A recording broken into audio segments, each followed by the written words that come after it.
Outside influences and social media influencers are a concern for a lot of us. And as someone wise once said, a person who does not have an organised way of thinking will always be at the mercy of one who does. Ricky, are you under the influence? Yeah, I just had a bottle of scotch. Let's smell it. I've been thinking a lot about influencers and influencers and what's the difference and if there is a difference and how much these things shape us and from a very early age. And of course, we're all under some kind of influence from the moment we're conceived. I guess we're being influenced by our mother's temperature or her stress levels. All of that would be influencing and shaping us. So now that we've got this whole, an actual industry based on influencers, that you know, that's their job, is to influence the people. Yeah. It's a little bit alarming in the way that these influencers are, I guess, like salespeople, really. And I think for children, being so easily influenced, it's something that we need to look at. I agree with your concerns. Children are exposed to so much, and adults are exposed to so much as well. So I think the important thing we look at is, why are we influenced? You'd think that you just get some good information and that's rock solid for the rest of your life. Yeah. You get told, this is right and this is wrong. Now go live your life. But it's all up for grabs now, isn't it? Yeah. But has it always been up for grabs, sort of thing? But it's just now we've got so many more influences around us. Yeah, I think it always has been up for grabs. I just think the world was a lot smaller before. Yes. When you lived in your individual city-state, somewhere very simple, there were men, women, boys, girls. Anything that didn't fit that was just pushed to the side. And that's how people liked it. It was just, yes, we understand you exist, but we don't want to know about you. Do it in the shadows, essentially. Yeah. As time has gone on, we've allowed for greater variability in individuals in a society. And now the world is more pluralistic than ever. The world is smaller than ever, with people being connected via the internet. So I think reality has always been up for grabs. I just don't think we've met on a battleground like we have today. That's all. Yeah. And when you look at the amount of news that we consume in one day, it's similar to the amount that our parents' generation would consume in their lifetime. Yeah. We're just getting it, we're getting it bang, bang, bang, bang every single day. Yeah. Week after week, month after month. Not just news, but I mean, you may not watch the news, I don't watch the news, but whatever the influences that are coming into our homes, it's an onslaught. So all these... And I'm addicted to information, personally. Yeah. I feel like I'm wasting time if I'm not finding something out about something. Yes. And quite often it's useless stuff, but quite often, I've learned something new. Yeah. And our kids, the way they learn is a lot of it's through the internet. I think most kids do. And if you don't, well, then you're kind of excluded from society. Yeah. Because there's so much going on. It's like, oh, have you heard about this? Have you heard of Drake and Kendrick? I don't care. But it's a thing. Yeah. And people want to know about it. Yeah, and it comes like waves. And I would have thought, because we homeschool, that things would be a little bit different. But then when I run a class in the community, all these kids that go to these classes, they just go to school, and they're talking about the same things. They've got the same memes that happen to be, and it's just amazing that, wow, it doesn't matter where you are in the world, and whether you homeschool, whether you go to a private school, wherever it is, if you're connected to that source, it's the same everywhere. It's a sort of... I think what you're touching on is the need to connect, the need to be connected. I think we need to move on to why we are influenced. And for me, it's one of our needs is to be part of a tribe. So, in my opinion, I am influenced mostly by my body. And if you don't feel that that's the case for you, what happens when you really need to go to the toilet? Trust me, that's influencing your behaviour more than anything else. Yeah. Okay? Try to hold one in on a road trip. You're not planning your road trip based on your political beliefs. You're planning it based on your bladder. Yeah. And then your snacks, all that sort of stuff. So it's your bodily needs that come first. Step on a piece of Lego. You're not thinking about socialism and capitalism, you're thinking, I better move my body. Yeah. That piece of Lego is influencing you more than anything else. Mm-hmm. So to me, it comes back to the body. Yeah. So our bodies include, our physiology, just our basic human anatomy, plus our genetics that we get from our parents. And our neurology that we have inherited from our parents or wherever it comes from, that influences us more than anything. Yeah. Yeah. So, and our environment. Very much. Throw you into an environment, yeah. and then that influences you as well. So it's stuff poking us, and we've got to do something back. If you didn't feel anything, if you lived in a video game where there was no sensory stuff, it was just visual, there was no, nothing pushing your body, you didn't need to eat or anything, you'd be fine. You wouldn't be influenced. You could actually just be fully creative and do whatever you want. But we're being pushed. We're being poked by the 3D reality in which we live. The universe is poking us. And we've got to poke back, or we've got to stand up for ourselves somehow. And to me, that's the biggest influence. It's making us think a certain way about survival. And as we've learned, the best way to survive when you're a weak human is in a pack. And that's how we made it to become the dominant species on land. That we have stuck together. But to do that, you've got to have all these rules and protocols in order to make it together. So therefore, the biggest influence comes from society, your tribe, telling you this is how we make it together.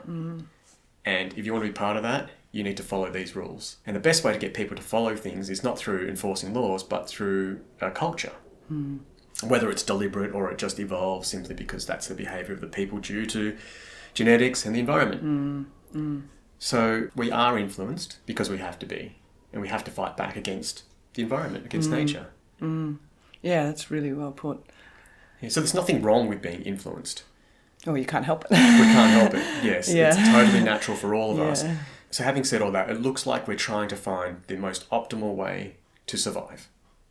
That's what it looks like to me. So when you're going out there looking for an idea or something, you're really looking for a way to make it better in this world, for you to make it through this life. Sort of gathering information, gathering resources of how to do it better. What are the rules? Yeah. And the environment has told us what the rules are, but since we started agriculture, we've messed with the rules. So for thousands of years now, we've changed the way that nature works. So we make the rules. And this is where the big battle comes in with influencers and influencers. Yeah, really well put. And something else you said earlier, Ricky, was, has anything really changed or is it really still the same? And I said, well, things have always been up for grabs. We just haven't known it because we had a much smaller world back then. Things were much easier when we had one preeminent religion. So I guess we had so many different deities all throughout time. And then in the time of Rome, Christianity won out in the Western world. And there was really just that was the main religion. I mean, there were still pagan religions and Judaism, but it was Christianity. And then, of course, Islam popped up about 600 years after that. We had a clash there. And ever since then, we've had different ideas coming up. We had the Enlightenment in Europe, which led to socialism. Now we've got all these secular ideas. So there's just so many competing ideas, whereas before it was a religion that told you exactly what your role was, very specific gender roles, technology was limited, so we had to live a certain way. Now it's almost like we can choose anything. Anything. So this is the tricky bit. What do you choose? And that's a concern for us as parents. And the reason why we make these videos is because one day we will die. And we want our kids to have some part of us left behind to get some guidance in case we die very prematurely. So if we can pass on something to our kids, it's like, what do we want them to choose? What path do we want them to walk? Yeah, and too much choice is really stressful. Absolutely. It's if there's weight, if anything is possible, then how do you sort of navigate that? Yeah. How do you choose what's best for you? Exactly. And we're so hung up on freedom in our society, in the Western world. We want to be free, and the freedom of choice is the biggest thing, but like you said, it's complicated. It makes things harder. And, we used to just meet one girl at a barn dance, and that was it. Oh, well, I guess I'm with her for the rest of my life. Whereas now, dating is so hard, and, how to make money is so hard. You just used to follow your dad into the profession. Well, I guess I'm the cobbler. Yeah. It was easy. Yeah. Not preferable. I'm not saying that's how we want to live, but it just made decision-making easy. Yeah. That's all. Yeah, there were a lot of areas of your life that were already paved well ahead. Yeah. And I think one of the biggest things back then that was simple was gender roles. Men knew their place, women knew their place. And that's not preferable. I just want to make that clear. But it was easier, as we've said. Yeah, it was tidier. It was exactly. very, very neat and tidy. Yeah, exactly. So one of the biggest things that I want our boys to understand is how to interact with different sorts of people. Because you only had the one back then. You had people from the same racial background, same religion, and you knew the protocol. This is how men interact with women. And if you don't fit into that, you do it in the shadows. Don't talk about it. No one knows about it. You join the clergy. It's how it worked. Yeah. It's how it still works in a lot of ways. But we want our boys to be free. And we want them to know how to be free, which is a tricky thing in itself. So, Ricky, have you got any tips for our boys in case we die in the next 5 minutes? I guess like we've been talking about since the beginning of making this channel, it's all about exploration of the self, really, and knowing ourselves and I guess connecting to a part of ourselves that is beyond all of the noise around us and all of the influences, and I guess looking within and being guided by whatever that is within you, whether that's your higher self, whether that's God, whether that's it's not an influence that say it's coming from Mr. Beast. It's a calling from within, or a connection from within. I agree. I think you were a bit too hesitant to use the term higher self there. You kind of just went a bit cry.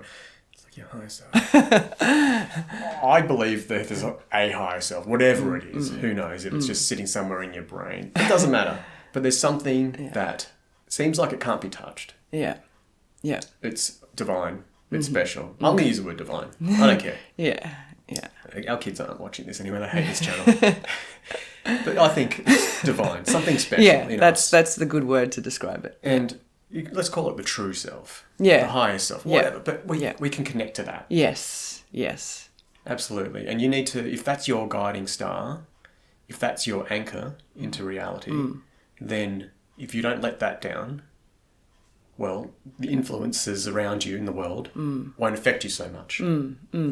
Yeah. Or they may still affect you, but you can always, you've got a place to be able to review all of that and know that, and trust yourself that you'll be able to be guided from within with all of these influences to be able to make those right choices and connect in with yourself to be able to feel within yourself what's true. Yeah. I feel that another important thing is to understand the objective. Understand what the game is. When you know the game, you can break the game. And a lot of the time you play something and you don't actually know what you're doing. You might know the rules, but you don't know the real objective. For example, I started jiu-jitsu and it took me a while to understand what I was trying to do. I remember this was many, many years ago, back in my old martial arts days. I was rolling with this black belt and I was like, I guess I just tackle him. It's a ground game, so I used to play rugby. I'll just tackle him. And of course he just sweeps me, he's on top of me, and that's the end of that. Yeah. And it took me ages to realise what jiu-jitsu is. People don't define it for you when you start. It's about controlling someone. The ultimate form of control is the submission, but you don't have to get to the submission all the time. And when you understand what the objective is, you can build a game to get to that objective. Yeah. And when I look at the game of life, what is the objective? And my objective, so this is for my kids, if you're not my child watching this, for some reason this video has been recommended to you, either by me or the algorithm. I'm sure it's not the algorithm. It's not recommending us to anyone. My objective is to stay connected, or as connected as I can, to my higher self. That ratio of higher self to actual self is called integrity. If you can get it 1-to-1, that means you've got a lot of integrity. So that's what I believe the objective is as an individual. Yeah. As a member of society, I believe it's living harmoniously. Not everyone's like me. Ricky, you're not even like me. we live together, we love each other, but we're different people. Yeah, yeah. And we have to learn how to live together. So as an individual, my goal is to stay as connected as I can to my higher self. And as a society member, it's to live with others in a peaceful way and in an understanding way. So if they're the two objectives, the worldview you then take on should serve that purpose. And it doesn't really matter what influences come sort of fired your way, as long as you're focused in on that. Then, and it makes it easier to filter stuff out. So if some of these influencers are going on about something misogynistic, instead of saying, that's worth considering, you can immediately discount that because it's unharmonious and it doesn't take into account differences in individuals. It's completely disqualified from the beginning. You shouldn't be listening to these people. Yeah, it's ridiculous. But influencers often gain their influence through cheap tricks, such as prevalence. They're just out there. Of course, shock value. And, we all love being little edgelords. So it's like, oh, wow, he said that. Oh, wow, he must be, a tough guy or something. So it's really easy to get fooled by things. So just try to understand your objectives. And people are different and we need to live together. So that's what I believe. As for actual influencer personalities on the internet, I really want our kids to have a really good BS meter. So not just for what a person says, but how they conduct themselves.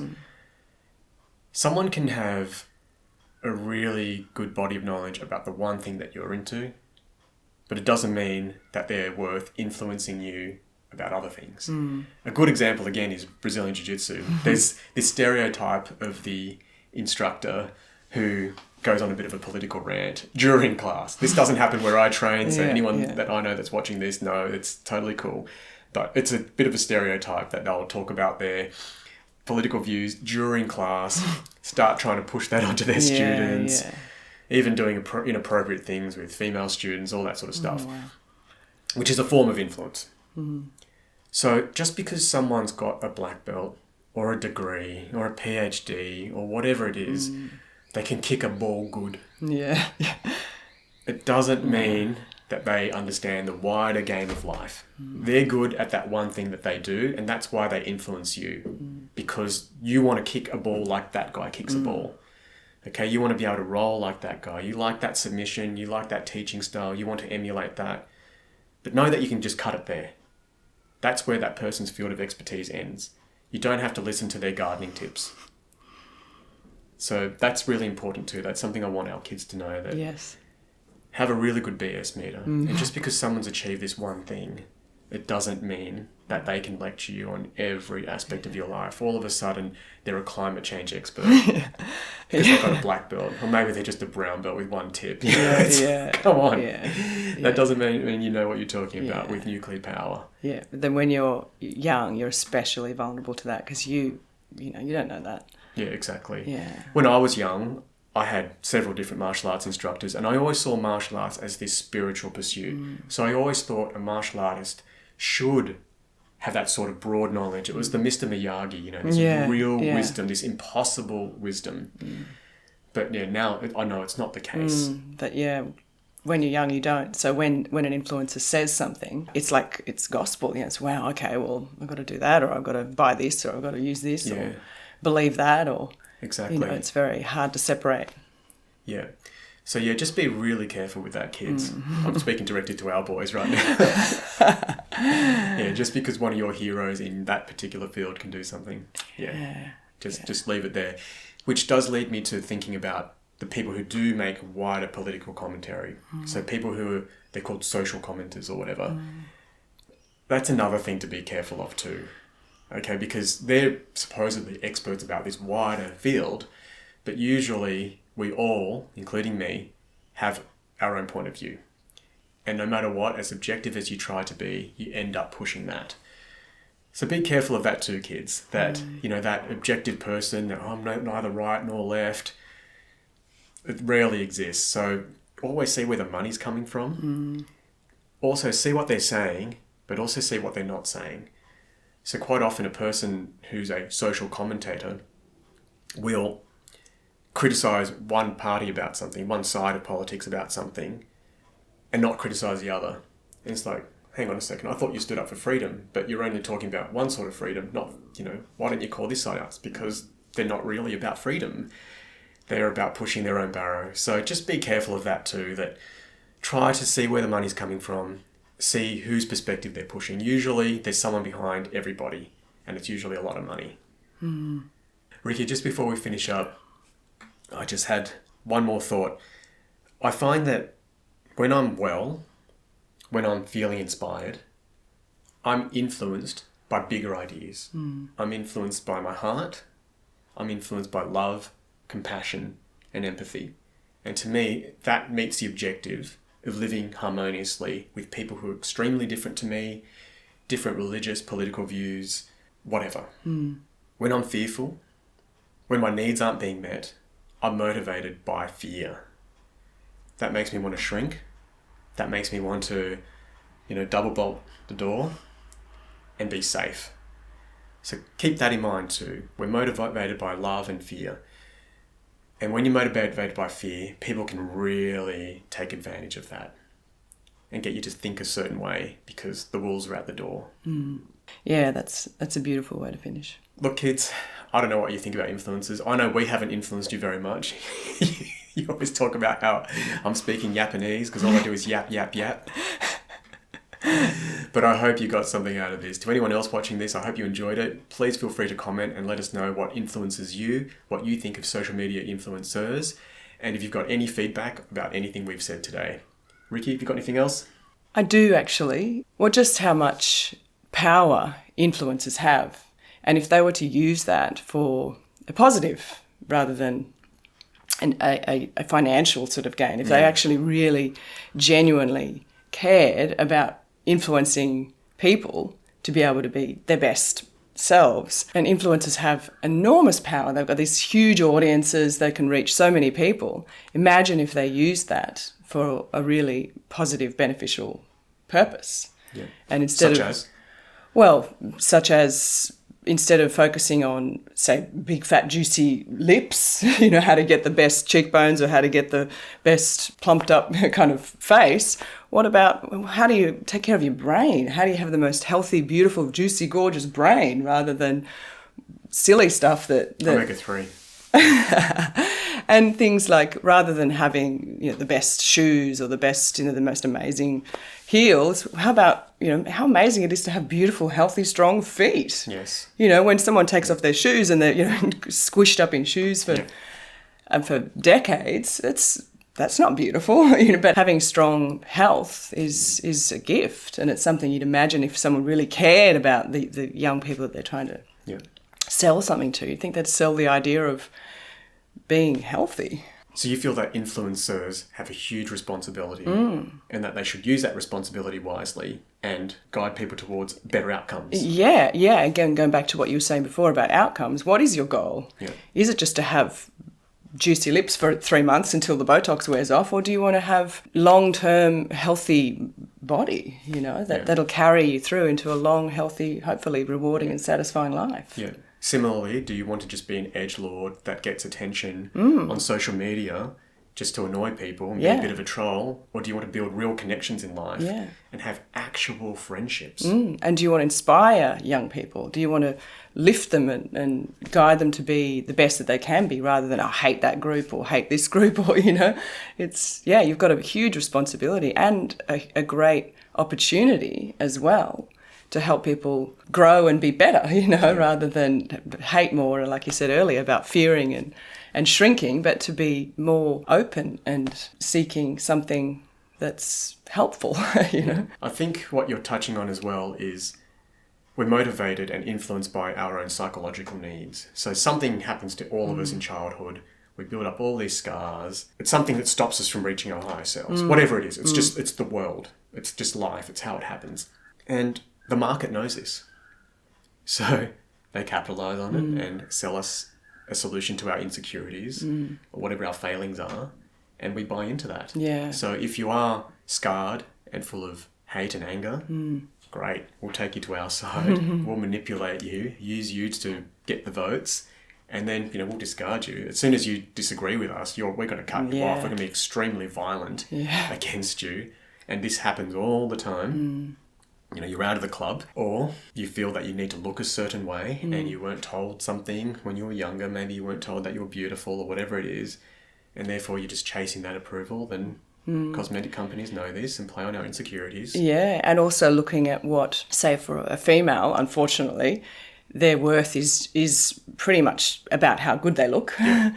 And for a male, eventually for a man, and these of course are not set in stone, but overall in our culture, this is what it seems like. For a man, it's how much money do they earn, how wealthy are they. So it's how beautiful you are as a woman or how wealthy you are as a man, and it's very easy to use those two things to kind of manipulate or to scare people or to get them to buy whatever it is that you're trying to sell. Yeah. As a friend of mine said to me, the whole grind culture is really detrimental to young men. It's like, you've got to grind, you've got to make this much money. And it's out there everywhere. And it's just, even though it's nonsensical, the prevalence of it is enough to get to you and just go, is this how I'm meant to be? Yeah.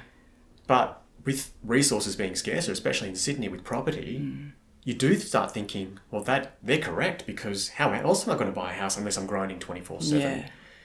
And quite often, most of the schemes are just pyramid schemes. Join this university. It's only $40 a month, and you can learn how to be a top G like me or something. Really? But that's what people do, and you think that's what I need to do to be cool or alpha. You can't call yourself an alpha. That's up to the rest of society to look at you as a certain... Be wary of that, Yeah, so if someone's going around calling themselves that, probably no one else is calling them that. Yeah. So kids, that's where we stand on influencers and influencers. I hope that if we die in the next few minutes, we've left enough behind for you to be able to navigate the choppy waters of life. There's a lot out there. Just stay connected to yourself. Understand that we're all in this together. We need to live harmoniously. So be respectful. Understand that people are different from one another. That we've got to work together to make this happen. So that's the end game for me. Hopefully that you'll find something similar. If not, it's your life and I'll be dead. And always think about what influence you have on others as well. Yeah. We've got a lot of responsibility, and we can influence people in tiny ways. Like just being kind to others, I think, is the biggest influence you can have in your day-to-day life. And I try to spread good vibes everywhere I go. Whether or not I'm successful, I don't know. You are. But I do my best. I'm only one tiny little man, and I just do what I can, right? It's just me and my guitar. Ricky, thank you so much. I've really enjoyed this. Before we go, I have to say, Steph and Yentl, congratulations and happy birthday to our friends Alex and Lily. Thanks. Thank you.